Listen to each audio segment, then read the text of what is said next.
강찬 형제의 기도가 저에게 힘이 됐습니다. 찬바람에 감기 몸살이 와 있는데 찬바람에 이 감기 몸살까지 걱정해 주시는 강찬 형제 기도 덕분에 힘을 내어서 또 말씀을 좀 나누기 원합니다. 이제 오늘부터 이 3주 동안 요한계시록 말씀을 여러분들과 나누기 원합니다. 드디어 김성님이 이단이었나 아니었나가 판가름 나는 3주 동안 한번 판가름 하시면서 말씀을 또 들어주시면 또 어려운 요한계시록 말씀이 더욱더 재미있고 풍성하게 여러분들에게 들리게 될 줄로 믿습니다. 이곳에 함께 예배를 드리는 분들은 한 분 한 분이 적게는 20년, 길게는 뭐 50년, 60년 내 인생을 살아오신 분들입니다. 한 분 한 분이 생각해보면 적지 않게 긴 인생을 살아오신 것이죠. 20년도요 짧은 인생은 아니라고 말할 수 있습니다. 그렇다면 여러분들이 살아온 인생을 돌아보시고 회고해 보시건대 여러분들의 인생을 좀 무엇이라고 정의 내려보일 수 있겠습니까? 아니면 여러분들의 후배들에게 얘들아 인생은 이거야 라고 여러분들이 조언을 해주실 수가 있으시겠습니까? 여러분들의 인생은 무엇입니까? 한간의 사람들이요 인생을 두고 이렇게 얘기를 하고 있어요. 얘들아 인생은 실전이야.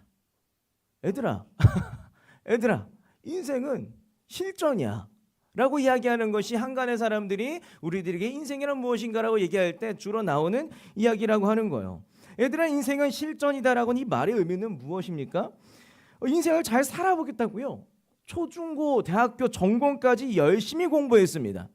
그러니까 자기계발 책도요 열심히 읽습니다. 동기부여 강의도요 너무나 많이 들었습니다. 그렇게 들어보았지만 참으로 부족하다라는 거예요. 이를테면 내가 영어 잘하고 싶어서 토익 990점을 맞았어요.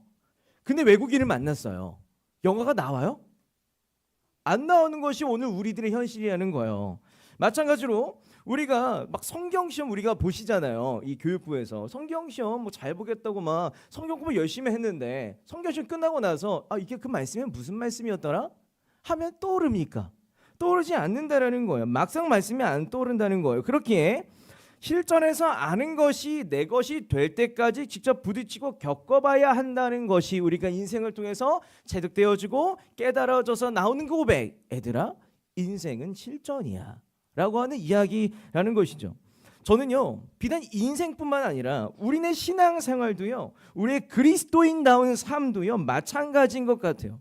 얘들아 신앙은 실전이야. 얘들아 신앙은 실전이야. 말할 수 있을 만치 실전이 너무나 중요한 것이 신앙생활이라고 말할 수가 있습니다. 제가 신앙생활을 하다 보면요 두 종류의 그리스도인들이 있어요. 한 종류는요 이론파 그리스도인들이에요. 다른 종류는요 실전파 그리스도인들입니다. 여러분 이론파 그리스도인들은 어떤 사람들입니까? 내가 열심히 듣고 배워요. 아는 거 많아요. 그리고 머리는 커졌어요. 그런데 그대로 삶 가운데 살지 아니하거나 세상 속에서 예수 그리스도의 삶을 살기를 어색해하거나 불편해하는 사람들이 우리는 그런 사람들고 이론파 그리스도인들이라고 말할 수가 있습니다. 그럼 실전파 그리스도인들은 어떤 사람들입니까? 실전파 그리스도인들은요 열심히 듣고 배운 것을 삶 속에서 체득하고 구체적으로 적용하면서 살아가는 것이 실전파 그리스도인들이다라고 말할 수가 있다는 거예요. 여러분들은 이론파 그리스도인들이십니까? 실전파 그리스도인들이십니까? 이 신앙의 구력이 20년, 30년, 40년 오래오래 되신 분들이 계신데 여러분들이 이론파입니까? 실전파입니까? 인생이 실전이라면요 우리는요 실전파 그리스도인이 되어야 돼요. 인생의 실전이라면 우리 신앙생활도 실전처럼 이루어지는 것이 그리스도의 진리답게 살아가는 삶이라고 말할 수 있다는 것이죠. 초대교회 얘기를 좀 해보기 원합니다. 초대교회 그리스도인들은요 복음을 만났어요. 복음으로 삶을 읽어갔습니다. 처음에는요 복음으로 감동받아 산다는 것이 너무나 쉽게 느껴졌어요. 막 교회가 부흥하니까 야 이 신앙인들대로 사는 건 진짜 겁나 쉽구나. 개가 나올 뻔했어요. MG나 겁나 쉽구나 라고 하는 것을 예수님이 막 승천하시고 난 직전에 초대교회가 그런 분위기였다라고요. 근데 중요한 건 좋을 때만 좋은 건 신앙생활 잘하는 게 아니에요. 초대교회에 엄청나게 극심한 박해가 시작되는데 여러분 로마 제국 시대 안에서요 역대급으로 그리스도인들이 박해를 당했던 시대가 한 시대가 있어요. 어느 왕 때일까요? 많은 사람들이 네로 왕 때라고 이야기를 하거든요. 네로 왕은요 어떻게 보면 자신을 신격하다 실패한 사람이에요. 근데 본격적으로 진짜 극악무도한 박해를 당하던 때가 있는데 언제냐면 도미티아누스 황제라가 아까 이 로마 제국을 다스릴 때 도미티아누스 황제가 로마 제국을 다스릴 때가 역대급 박해의 시간이었습니다. 이 도미티아누스가 어떤 정책을 펼치냐면 야 신은 나밖에 없어. 내가 신이지 제우스? 뭐 이런 분이 이런 분이라고 하면 좀 그러니까 이런 녀석이 도미티아누스였더라고요. 그러니까 도미티아누스 황제가요. 내가 신이 되려고 보니까 눈에 까신 사람들이 있었어요. 누굴까요? 그리스도인들이었어요. 다른 애들은 내가 신이라고 하면 고기를 좋아할 것이 분명했습니다. 그런데 도미티아누스가 듣고 경험하기에 이 그리스도인들은 내가 신이라고 얘기하면 끝까지 격렬하게 저항할 놈들이 그리스도인들이구나라고 하는 그 마음에서 작정하고 국가 정책으로 그리스도인들을 박해하기 시작하는 거예요. 엄청난 박해인데 여러분 그때 교회사를 보시면 그 박해가요 장난이 아니에요. 제가 차마 입으로 담기 어려울 만큼의 박해가 그려져요. 임신부를요 사자굴에 던져버린다니까. 이런 박해가 있었던 것이 그 시대라는 거예요. 그런 상황 가운데서 오늘의 요한계시록을 쓴 그 사도 요한도 반모섬이라고 하는 것은 유배가 됩니다. 유배로 가게 되는 거예요. 그러니까 처음에는 신앙생활 참 쉬웠는데 신앙생활 분위기를 타서만 이렇게 되면 하나님을 금방 올 것 같았는데 고난이 찾아오는 거예요. 박해가 찾아오는 거예요. 그러자 이 나라 차원의 괴롭힘으로 이제 그리스도인은 점차 신앙생활이 어려워지고 인생이 고달파지기 시작하는 거예요. 그러자마자 요한계시록 이 사도 요한이 뭘 목격했냐면 신앙이 좋을 때는 모든 게 잘 풀릴 때는 좋았던 신앙인들이 박해와 괴로움과 고난 앞에서 흔들리고 무너지고 괴가 깨지는 걸 목격하기 시작한 겁니다. 그러자 사도 요한은요. 요한계시록을 통해서 극심한 박해 속에서 그리스도인들에게 말하기 시작하는데 이것이 요한계시록의 핵심 메시지입니다. 그리스도인 여러분, 인생은 실전이에요. 그리스도인 여러분, 신앙은 실전이에요. 지금까지 예수님의 사랑 많이 받으셨죠? 그럼 그 사랑 가지고 실전에서 버티셔야 돼요. 그러니까 요한계시록의 핵심 메시지라는 거예요. 그리스도인 여러분, 신앙은 실전입니다. 고난이 시작됐으면 이제부터 진짜 시작입니다.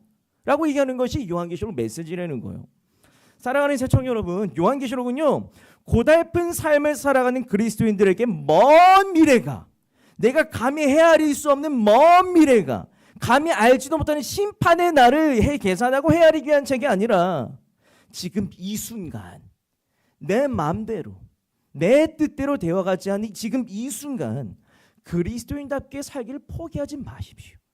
제발 포기하지 마십시오라고 하는 도전을 하기 위해서 쓴 사도 요한의 격려 메시지예요.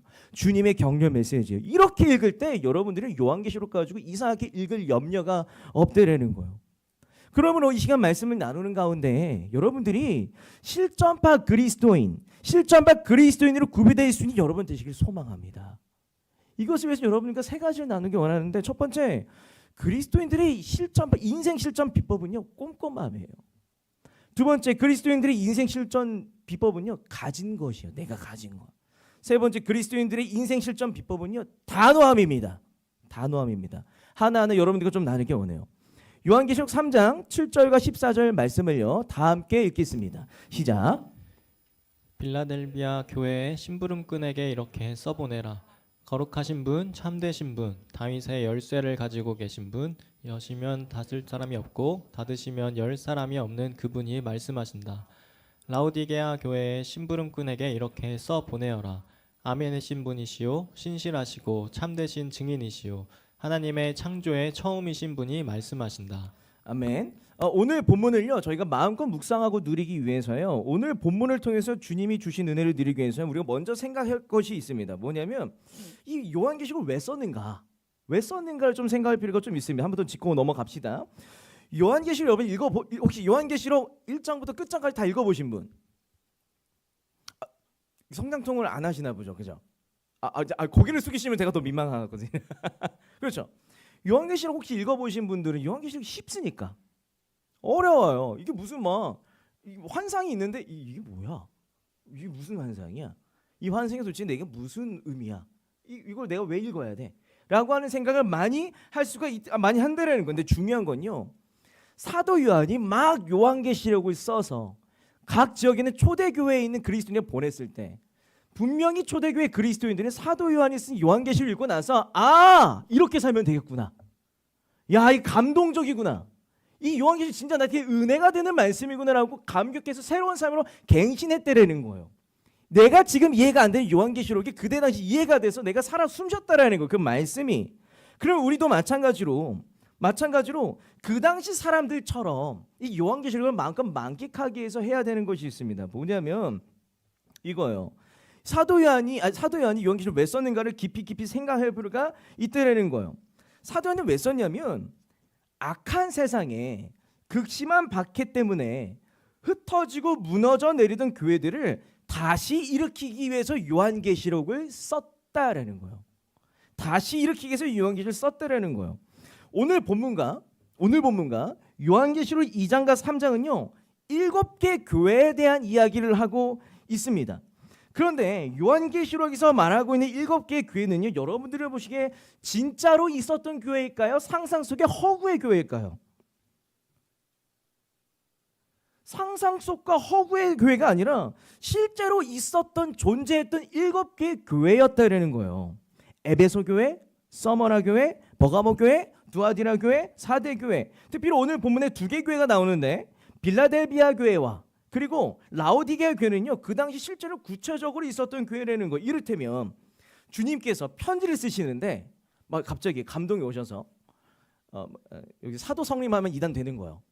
근데 김성림 전도지 감동을 주셔서 성림아 내가 강북 지역의 7개 교회가 좀 흔들리고 있으니까 편지를 쓰고 싶어. 번동제일교회는 들으라. 평응교회는 들어라. 어디 높은교회는 들어라. 하면서 구체적인 이름을 서술하고 있는 것이 요한계시록 2장 3장의 내용이다라고 말할 수가 있어요. 그러니까 사도 요한이 알고 있었고 기도로 씨름하고 중보하고 있었던 7개 실제로 있었던 진짜 교회, 구체적인 교회의 장단점을요 구체적으로 꼼꼼히 정리해 놓은 것이 요한계시록 2장과 3장의 이야기입니다. 심지어요 꼼꼼히 대안과 컨설팅을 하고 있는 것이 요한계시록 2장과 3장의 내용입니다. 이를테면 주님께서 편지를 쓰시는 거예요. 사도 요한은 들으라. 번동제일교회를 부르시고 이제 이렇게 얘기하는, 그러니까 번동제일교회를 향해서 얘기하는 거예요. 번동제일교회는 이런 장점이 있어. 근데 번동제일교회는 이런 단점이 있어. 번동주의는 맨날 요걸로 넘어져. 그런데 이렇게 한번 보완해보자 라고 얘기하는 것이 요한계시록 7교회를 향한 편지예요. 이를테면 야 사도 요한아 우리 세청하고 한번 세청과 좀 따지고 보자. 세청교를 보니까 이런 장점이 있어. 주님이 보시기에 세청은 이런 장점이 있는데 이건 진짜 단점이야. 맨날 요걸로 넘어져. 근데 우리 요거 한번 보완해보자 라고 쓴 것이 요한계시록 2장과 3장의 내용이라는 거예요. 그러니까 주님은 꼼꼼히 컨설팅을 해주고 계신 거예요. 다시 말하면 여러분 요한계시록은요 무너져 내린 교회를 위한 주님의 꼼꼼한 컨설팅의 관점에서 읽어야 될 필요가 있어요. 우리가 요한계시록을 바르게 읽는 방법이 있습니다. 뭐냐면 세상 속에서 나의 신앙을 꼼꼼히 점검하면서 구체적으로 적용하기 위해서 읽는 것이 요한계시록입니다. 요한계시록은요 세상 속에서 우리 교회를 꼼꼼히 점검하면서 구체적으로 적용하기 위해서 읽는 것이 요한계시록입니다. 이것이 우리가 실전파 그리스도인들이 되고 실전파 그리스도인으로서 요한계시록을 읽는 것이다 말할 수가 있다라는 거예요. 여러분 우리는 살아가는 모든 순간들 가운데 제일 필요한 것이 무엇입니까? 내 삶에 조언자가 필요해요. 제가 제자반을 하거나 어떤 믿을 만한 신뢰할 수 있는 리더들을 만날 때마다 제가 하는 얘기가 꼭 있어요. 그냥 축복한다가 아니라 야, 네 좋은 형이 되라. 영석이 한 20번 들었어요. 영석이 어디 있지? 귀에 피날 텐데. 어쨌든 20번을 들었어요. 좋은 형이 되라. 제발 좋은 형이 되라. 왜냐하면 교회에서 내가 좋은 자를 세상 속에서 만나기 힘든 그 멋진 형을 내 좋은 자를 교회에서 만날 수 있는 환경이 있으면 좋겠는 거예요. 그만큼 우리 청년들은 내 삶에 좋은 자가 필요하다라니까요. 상담가가 필요하다니까요. 조력자가 필요하다니까요. 그런데 요한계시록은요. 오늘 본문을 통해서 무엇을 말씀하시고 계신 줄 아십니까? 주님께서 내 삶을 꼼꼼히 들여다보아 주시고 구체적인 보완점과 적용점을 말씀해 주신다는 이야기를 하고 있는 거예요. 이런 의미에서 여러분 세상 앞에서 속절없이 무너져 내려가는 내 삶과 신앙을 다시 일으키기 위해서 필요한 것은 무엇입니까? 주님께서요 빌라델 교회와 라오디게 교회의 다른 7개 교회의 장단점을 분석하시고 보완점을 꼼꼼히 짚어주셨듯이 말씀을 근거로 하여서요 나를 꼼꼼히 세심히 돌아보는 것입니다. 말씀을 근거하여서 나의 보완점을 찾는 것입니다.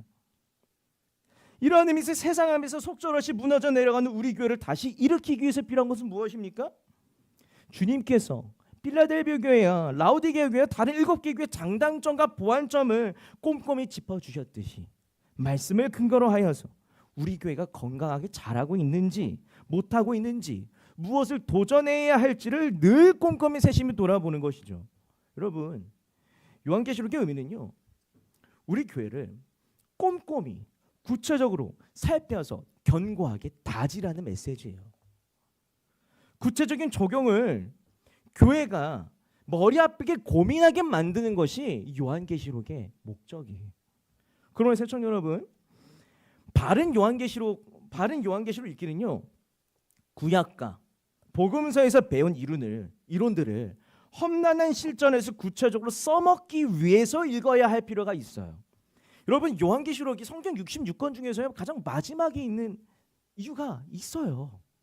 가장 마지막에 있는 이유가 있어요. 전에는 다 이론을 배우는 거예요. 요한계시록이 실제적으로 맞닥뜨리는 고난과 환난 속에서 내가 이제 본격적으로 적용하면서 살아야겠다는 뜨거운 마음이 일어나는 것이 요한계시록 읽기라는 거예요. 여러분, 주님의 컨설팅을 따라서요 나는 신앙생활 좀 잘하고 있는가, 우리 교회는 진짜 건강한 교회인가를 장단점과 보완점을 늘 고민하면서 구체적으로 적용하고 실천하는 새청 여러분 되시기 바랍니다. 여러분들이 그렇게 될 때 우리는 이론뿐만이 아니라 삶의 자리, 그 세상 그 실전의 자리에서도요 강한 그리스도인이 될 것이 분명합니다. 계속해서 이야기를 좀 나누기 원합니다. 요한계시록 3장 8절과 10절 말씀을 다 함께 읽겠습니다. 시작. 나는 내 행위를 안다. 보아라, 내가 내 앞에 문을 하나 열어두었는데 아무도 그것을 닫을 수 없다. 내가 힘은 적으나 내 말을 지키며 내 이름을 모른다고 하지 않았다. 인내하라는 내 말을 내가 지켰으니 온 세상에 닥쳐올 시험을 받을 때에 나도 너를 지켜주겠다. 시험은 땅 위에 사는 사람들을 시험하려고 닥치는 것이다. 아멘. 어제 사도 요한은요 환상 속에서 7개의 그 구체적인 교회에 대한 주님의 객관적인 평가를 이제 듣기 시작합니다. 객관적인 평가를 들어요. 에베소 교회와 서머너 교회와 버가모 두아디라 교회와 사대 교회랑 빌라델비아 교회랑 라오디게 교회에 대한 객관적인 주님의 평가를 듣는데, 대부분의 교회는요 객관적인 평가 가운데 칭찬과 책망을 동시에 받아요. 그리고 어떤 교회는요 책망만 듣는 교회가 있습니다. 그리고 어떤 교회는요 칭찬만 받는 교회들이 있습니다. 그런데 책망이나 보완에 어떤 피드백을 칭찬만 받는 교회가 있는데, 함께 읽은 본문은요 칭찬만 받은 교회입니다. 그 교회 이름이 뭐냐고요? 빌라델비아 교회예요. 그러면 우리가 다른 교회들은 죄다 뼈 아프고 가슴 아프고 울만 막 이렇게 쓰라린 책망만 들었는데 빌라델비아 교회는 어떻게 해서 칭찬만 들었는가에 대한 생각을 좀 할 필요가 있어요. 8절은요 주님께 칭찬만 받았던 이 빌라델비아 교회의 비결에 대해서 이야기를 하고 있어요. 8절의 일부를 제가 다시 한번 읽겠습니다. 이게 빌라델비아 교회의 이 비법이에요. 비결. 네가 힘은 적으나 내 말을 지키며 내 이름을 모른다고 하지 않았다. 이게 빌라델비아 교회의 비결은 뭐냐면 생긴 대로 최선을 다하는 것이었어요. 작고 연약한 대로 최선을 다하는 것이었어요.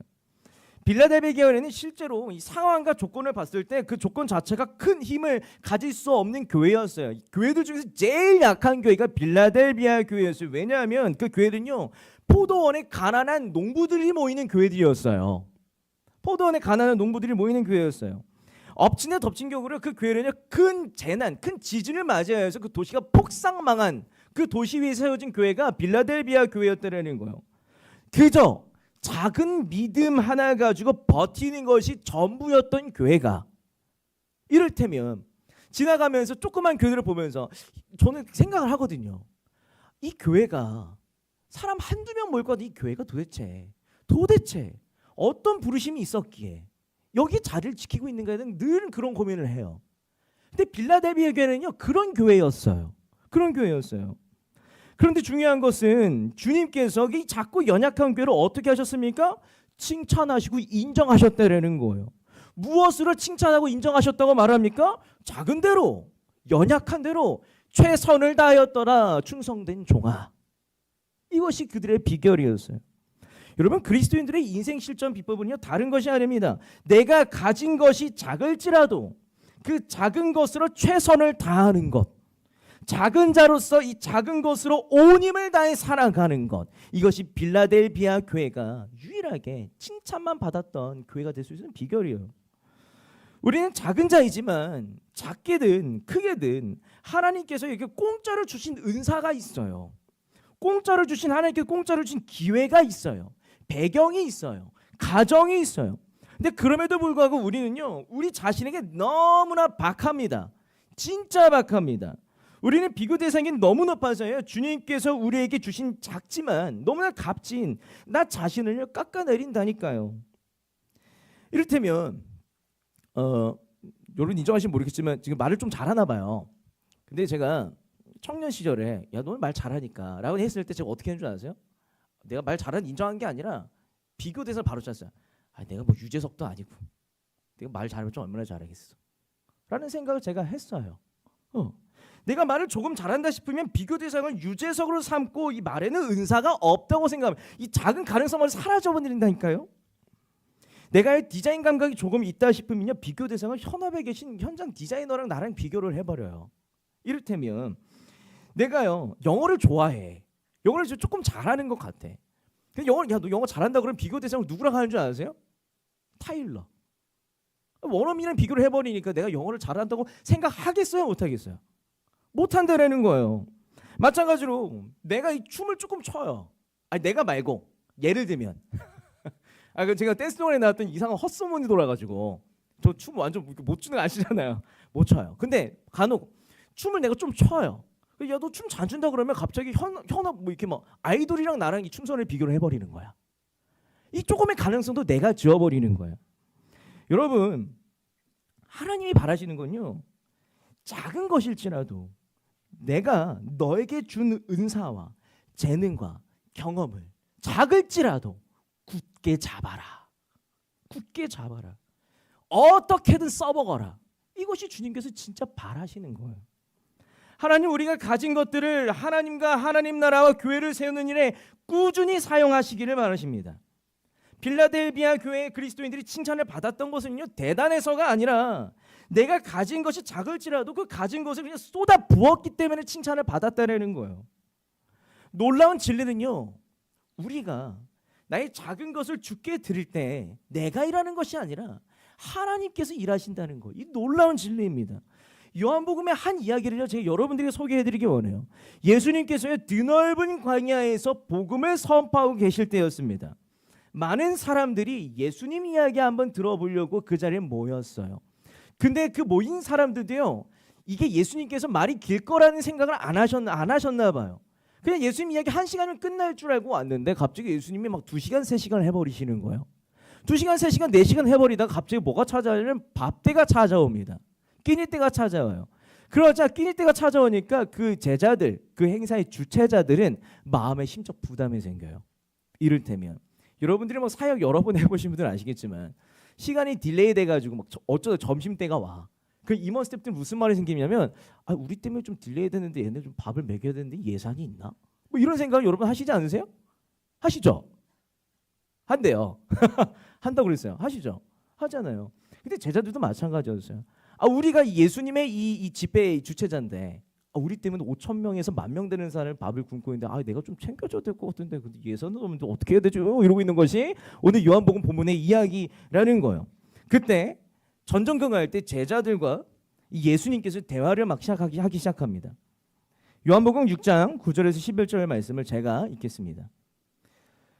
예수님, 여기에 보리빵 5개와 물고기 2마리를 가지고 있는 한 아이가 있습니다. 그러나 이렇게 많은 사람에게 그것이 무슨 소용이 있겠습니까? 괄호 열고 주님만 드십시오. 괄호 닫고. 이건 제 묵상. 괄호 열고 주님이나 좀 드십시오. 예수께서는 사람들을 앉게 하여라 하고 말씀하셨다. 그곳에는 풀이 많았다. 그래서 그들이 앉았는데 남자의 수가 5,000명쯤 되었다. 괄호 열고 여자까지 합하면 10,000명에 이르렀다. 괄호 닫고. 예수께서 빵을 들어서 감사를 드리신 다음에 앉은 사람들에게 나누어 주시고 물고기도 그와 같이 해서 그들이 원하는 대로 주셨다. 여러분 이 이야기가요 그 유명한 오병이어 이야기예요. 오병이어 얘기입니다.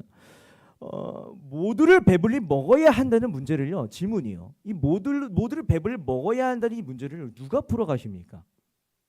문제를 풀어간 주체가 누굽니까? 예수님이라는 거예요. 제자들이 아니라 예수님이라는 거예요. 그리고 문제를 풀어가시는데 그러면 어떻게 이 문제를 풀어가십니까? 한 아이가 내어놓은 이 작은 것들, 너무나 작은 것들, 떡 5개와 물고기 2마리로 문제를 풀어간다는 거예요. 근데 만약에 한 소년이 마음 안에 이런 생각을 했다고 칩시다. 이 오병이어가 너무 자꾸 하찮고 비루하고 그래가지고 요거 내가 뭐 한다고 무슨 의미나 있을까? 그냥 뭐 나 혼자나 먹지라고 했으면 여러분 이 오병이어라고는 엄청난 사건이 일어날 것 같으세요? 아니라는 거예요. 여러분 하나님께서요 동역하시기 위해서 필요한 것은요 완벽한 나가 아니에요. 성취한 나가 아니에요. 내가 가진 작고 사소한 것까지 하나님께서 사용받기 원하시는 이 헌신된 나가 하나님과 동역하기에 적합한 사람들이라는 거예요. 나 자신이 작은 자라고 해서 한탄하지 말고 내가 가진 작은 것이라도 사용하십시오. 어떻게든 사용하십시오. 내가 작다고 안 하면 믿음 없고 교만한 것입니다. 내가 아무리 작더라도 헌신하면 그것만큼 큰 믿음이 없습니다. 이것이 실전파 그리스도인이었던 빌라델비아 교회의 그리스도인답게 살아가는 비법이었어요. 그러므로 새청 여러분, 세상 풍파가 닥칠지라도요 견고한 실전파 그리스도인이 되십시오. 근데 그 견고한 실전파 그리스도인은 어떻게 됩니까? 내가 가진 것이 아무리 작더라도 내 상황이 아무리 비루하고 비참할지라도 그 상황마저도 어떻게든 써먹으십시오. 그냥 사용하십시오가 아니라 이 어감을 좀 기억해 주세요.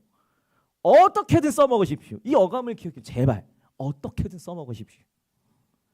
주께서 내게 주시는 은사와 재능과 경험들은요 아무리 작더라도 교회를 위하여서 주를 위해서 어떻게든 써먹으십시오. 비교하지 말고 그것을 사용하십시오. 여러분은 무엇을 가지셨습니까? 무엇을 할 줄 아십니까? 그것을 꾸준히 신실히 성실히 하나님과 하나님 나라 교회를 위해서 사용할 때 주께서 여러분들이 이렇게 말씀하실 거예요. 그 주인이 이르되 잘하였도다 착하고 충성된 종아, 네가 적은 일을 충성하였음에 내가 많은 것을 내게 맡기리니 내 주인의 즐거움에 참여할지어다 하고. 여러분 이게 여러분들의 부르심을 찾는 방법이에요. 비전을 찾는 방법이에요. 계속해서 마지막 얘기를 좀 여러분과 나누기 원합니다. 요한계시록 3장 15절과 17절 말씀을 다 함께 읽겠습니다. 시작.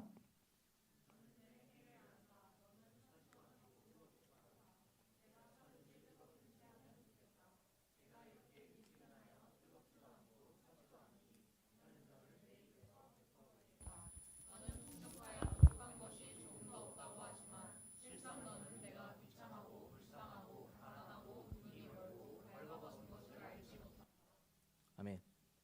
주님은요 이 교회 조기에 살피면서요 여러 가지 이제 컨설팅을 해주시는데 아까 말씀드렸던 것처럼 칭찬과 책망을 동시에 준 교회가 있어요. 그 칭찬만 한 교회가 있어요. 근데 유일하게 책망만 받은 교회가 하나가 딱 있어요. 그러니까 주님 입장에서 7교회의 이 장단점과 보완점을 다 보건데 이런 얘기 하시는 거예요. 너 미안하다. 너 문제투성이다. 이게 그런 교회가 하나가 있었다는 거야. 내가 눈을 씻고 찾아봐도 잘한 게 없냐 어떻게 너네는? 라고 얘기한 교회가 한 곳이 있는데 그 교회가 어디냐면 라오디게아 교회예요. 라오디게아 교회.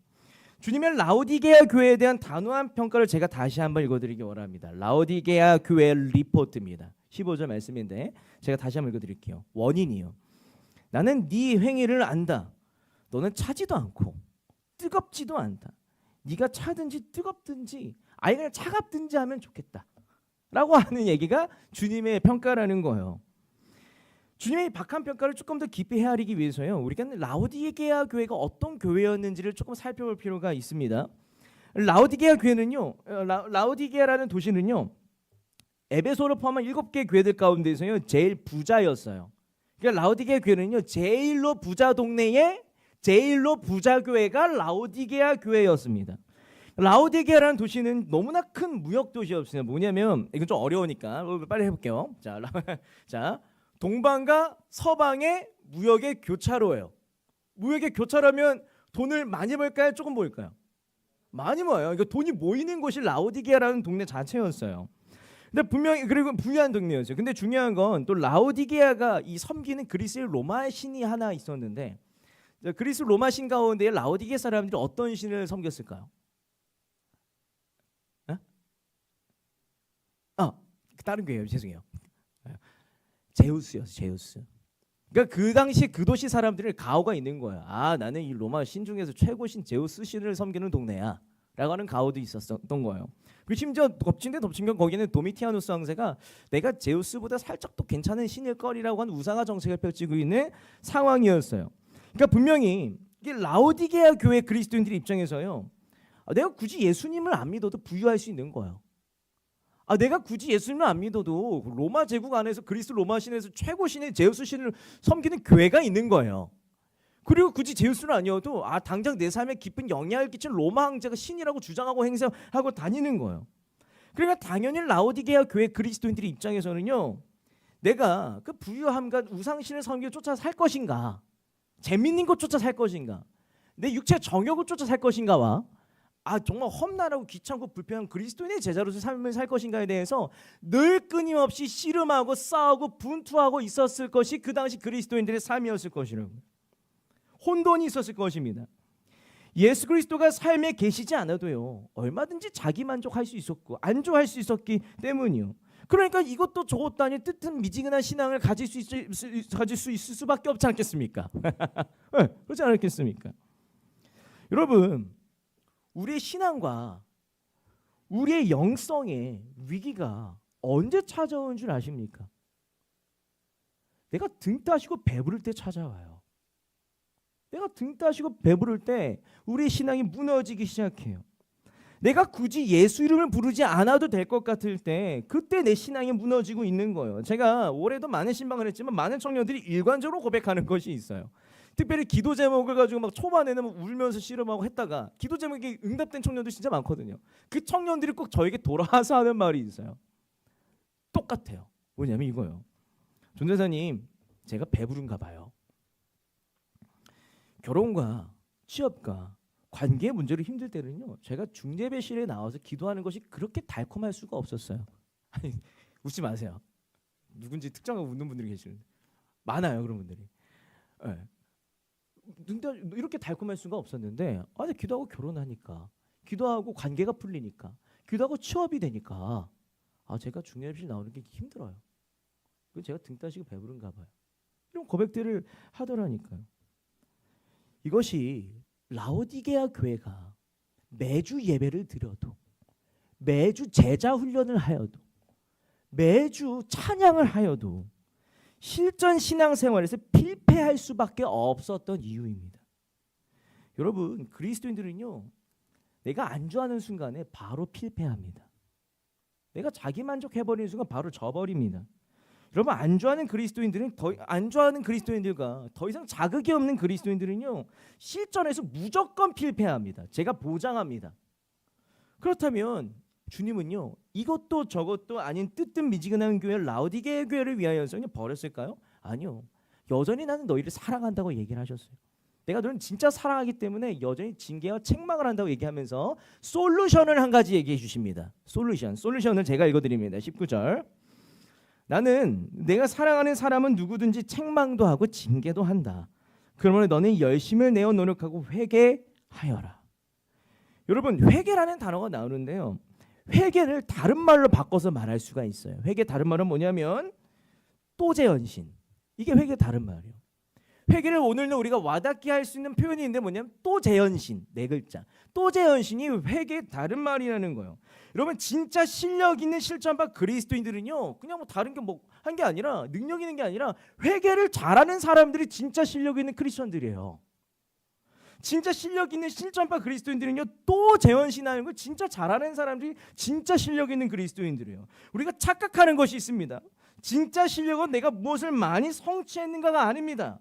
진짜 실력은요, 내가 성취한 것들이 다 무너져도 다시 그것을 해낼 수 있는 사람들이 진짜 실력 있는 그리스도인, 진짜 실력 있는 사람들이요. 진짜 실력 있는 사람들은요, 내가 이룬 것들이 다 허물어져도 다시 시작하고 이뤄낼 수 있는 사람은 진짜 실력 있는 그리스도인들이에요. 진짜 실력 있는 사람들이라는 거예요. 이런 의미에서 여러분, 실전파 그리스도인들은요, 또 재현신을 할 수 있는 사람들이 진짜 실전파 그리스도인들, 능력 있는 그리스도인들이라는 거예요. 그러므로 시청 여러분, 세상 풍파가 닥칠지라도 견고한 실전파 그리스도인이 되시길 바라요. 또 재현신 하십시오. 나의 마음에 다시 재현신의 불을 붙이시길 바라요. 평안할 때, 안주할 만할 때 이만하면 됐지 하고 만족하는 것이 아니라, 평안하고 안주할 때일수록 주님, 이제 조금 평안한데, 평안하게 해주셨으니 내가 이제 다른 것도 집중할 수 있겠습니다. 이 평안한 건 감사하고 감사한 대로 하고, 제가 또 무언가를 긴장하면서 내가 또 무언가를 하면 좋겠습니까? 라고 씨름하는 것이 진짜 실전파 그리스도인들이라니까요. 저도요, 이게 하다 보면 안주할 때가 있어. 안주하진 않았어요. 근데 안주하고 싶을 때가 있어요. 안주한 적은 없어요. 근데 안주하고 싶을 때가 있어요. 그냥 지금 연관객 짤 텐데, 그냥 제 마음 안에도 그냥 내 동기들처럼 그냥 뭐 여름에 수련회 하고, 뭐 겨울에 수련회 하고, 뭐 이렇게 루틴 돌리면 뭐 그냥 되는 거 아니야? 그렇게 할까? 하는 마음이 들 때가 있는데, 제가 여러 가지 또 기도로 씨름하는 제 기도 제목이 있어요. 뭐냐면 마음 안에, 주님, 제가 앞으로 10년, 20년, 30년 목회할 것 같은데, 제가 도망치려고 해도 자꾸 목회자를 저 끌고 오시는데, 그럴 거면 자기 복제하지 않게 해주세요. 기도를 해요. 자기 복제하지 않게 해주세요. 그러면 자기 복제는 무엇입니까? 자기 복제는요, 상황과 시대와 이 모든 것들이 바뀌었음에도 불구하고 내가 이전에 경험했던 성공 노하우와 방식에 갇혀 있는 거예요. 상황이 바뀌었는데 이전에 나의 방식에 갇혀 있는 것이 자기 복제. 제가 설교자로서 제 뼈아픈 실체, 제 뼈아프게 듣는 이야기가 있어요. 뭐냐면, 딱 설교 끝났는데 지나가면서 전도사님 이거 지난번에 했던 얘긴데? 라고 하면 제 마음이 와장창창 물어져. 걸렸다. 역시 주님, 자기 복제 안 하겠습니다. 잘 들어준 거에 감사하고 저를 가실로 찔러준 거에 대해서 너무 감사해요. 자기 복제하지 않는 거, 자기 복제하는 게 너무 중요해요. 여러분, 그리스도인들이 자기 복제에 갇힐 때요, 자기 복제에 갇힐 때 라오디게아 교회만치 뜨뜻 미지근한 교회가 돼요. 그러므로 여러분, 늘 깨어서 또 재현신하시길 바랍니다. 이것이 그리스도인들의 실전 신앙 생활입니다. 이제 이 말씀을 맺기 원합니다. 오늘부터 3주간 여러분들과 요한계시록 말씀을 계속해서 나누기 원합니다. 그냥 여러분들은 요한계시록 좀 어떻게 읽어 오셨어요? 그리고 뭐 어려워서 읽기를 좀 포기하셨던 것도 같습니다. 괜히 읽었다가 잘못된 길에 빠지지 않을까, 아예 멀리를 한 청년들도 있을 줄로 또 압니다. 그런 문제적인 책으로 여기고 있는 여러분들에게요, 제가 요한계시록을 읽어갈 수 있는 세 가지 관점을 좀 말씀드리고 하고, 오늘부터 해서 이 세 가지 관점들을 하나하나 좀 풀어가려고 해요. 요한계시록을 읽을 때 세 가지 관점을 읽으시길 바랍니다. 첫 번째, 요한계시록을 이렇게 읽으세요. 이제 실전 신앙 생활을 하겠구나라는 그 결기를 가지고 요한계시록을 읽으시길 바랍니다. 두 번째, 요한계시록을 읽을 때요, 내가 세상 속에 나아갔을 때, 세상과 싸우라는 건 내가 알겠어. 그럼 어떻게 싸우지? 라고 하는 방법에 대해서 말해준 지 요한계시록인데, 그 방법에 대해서 뭘 얘기하냐면 예배가 세상과 싸우는 방법이라고 이야기를 하고 있어요. 세 번째 뭐냐면, 그래도 아직 예배로 싸우고 있는 지쳐 했을 때 주님께서 이제 스팀백, 그러니까 위로를 좀 주시는데, 그 뭐냐면 하나님 나라를 상상하고 고대할 수 있도록 하나님 나라를 상상할 수 있는 힌트들을 주세요. 우리가 그렇게 해서 요한계시록을 읽어야지 이단에 빠지지 않고 재미있고 바르게 요한계시록을 읽을 수 있다. 이것을 매주 하나씩 여러분들과 나누기 원합니다. 사랑하는 새청 여러분, 갑자기 사랑하는 새청 여러분, 그리스도인들이 예수 믿었다고 안주하는 순간 우리는 실전파 그리스도인 되지 않으면 바로 져요. 그러면 우리는 예수께 배운 대로 실전 인생 구체적으로 적용하면서 살 필요가 있습니다. 그럼 여러분, 세상 풍파 이론파가 아니라 실전파 그리스도인이 되십시오. 사랑하는 새청 여러분, 인생이 실전이듯이 신앙도 실전이에요. 인생이 실전이듯이 신앙도 실전입니다. 주님 다시 오시는 날까지 지금 이 순간에요, 주님께서 내게 주신 은사로 최선을 다해 꼼꼼히 헌신하고 또 헌신합시다. 그럴 때 이것이 우리가 하나님 나라를 기다리는 유일한 방법입니다. 우리 함께 찬양하면서 기도해 나갑시다.